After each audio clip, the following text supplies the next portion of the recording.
system mainly functions for three purposes, which is to drain your excess interstitial fluid,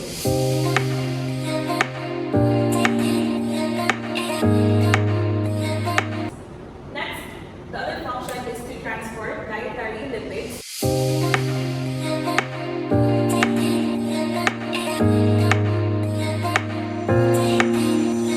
and lastly is to carry out immune responses.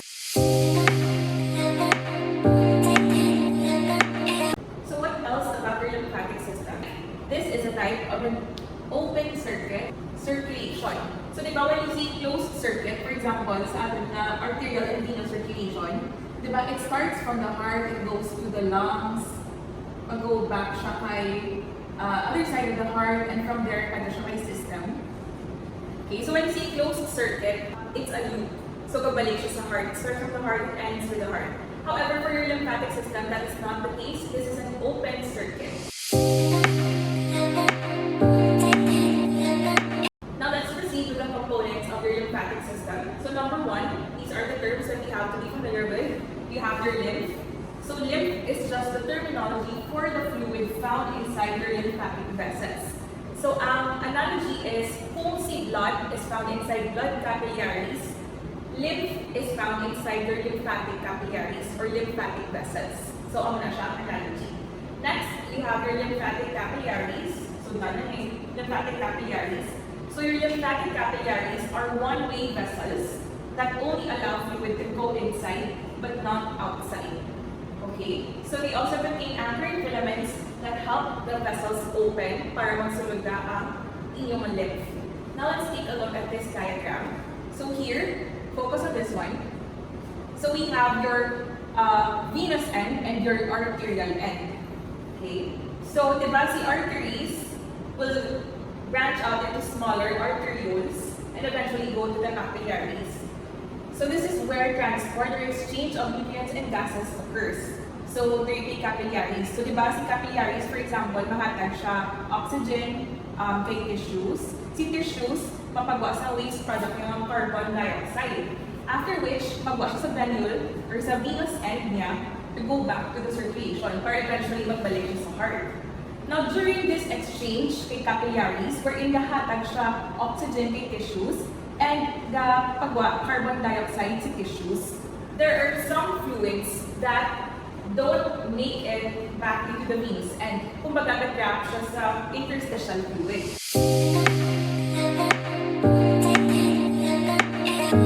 The total outward forces pushing fluids out of your capillaries is 28.3 mmHg. And the total inward force pulling fluids into your venous end of the capillary is 28.0 mmHg, which allows for a net amount of 0.3 mmHg pushing fluids outside. So that is why per me, gagwa si fluid. Mas damo si filtration kaysa sa absorption. Mas damo gagwa kaysa sa kasulod.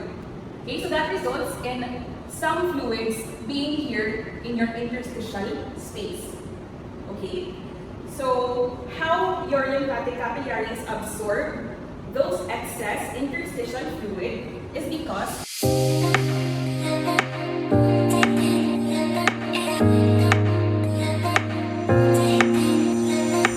unlike your capillaries in structure, diba sa capillaries look like this?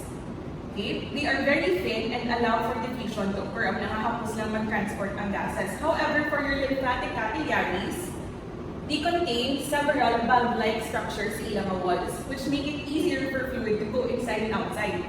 So if I'm si capillaries, these are the door-like structures here. And these are your anchoring filaments at the side. So the anchoring filaments help the valve-like structures open. So kada saan open ang atong na lymphatic vessels? They only open if your interstitial fluid pressure is higher than the pressure inside your lymphatic vessels.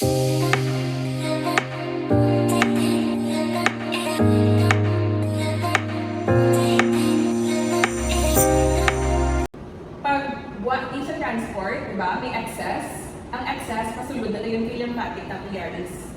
That is how it works. Next, you have your lymph nodes.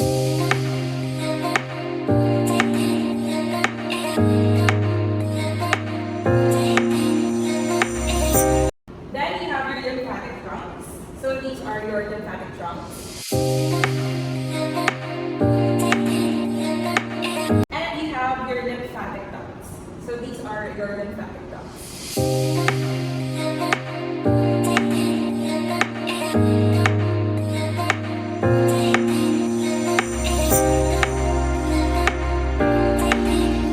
Now that we've discussed the components of your lymphatic system, let's talk about the flow. So we start off with your blood capillaries. So see, blood capillaries, they contain, of course, blood inside of them. From there, there will be exchange of gases and nutrients between your capillaries and your tissues. So during that transfer, some fluids end up in your interstitial space. So ang fluid na ara kay interstitial space is called interstitial fluid. So this type of space and fluid is located in between tissues.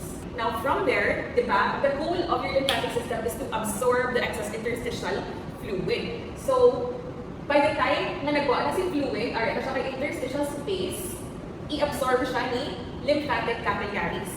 From this point onwards, ang tawag na sa fluid, or sa sulod ni lymphatic capillaries is called your lymph.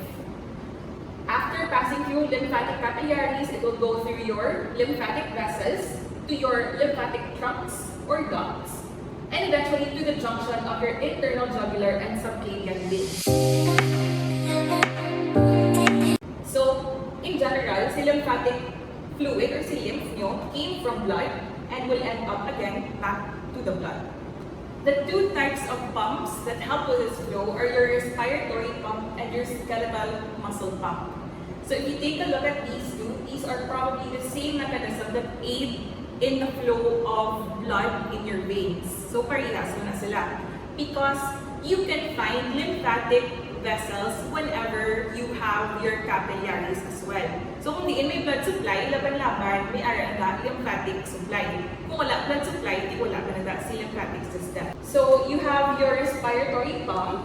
So when you see the word respiratory, this refers to your lungs. So movement of the lungs as it inflates and deflates with air will aid in the circulation in your lymphatic vessels.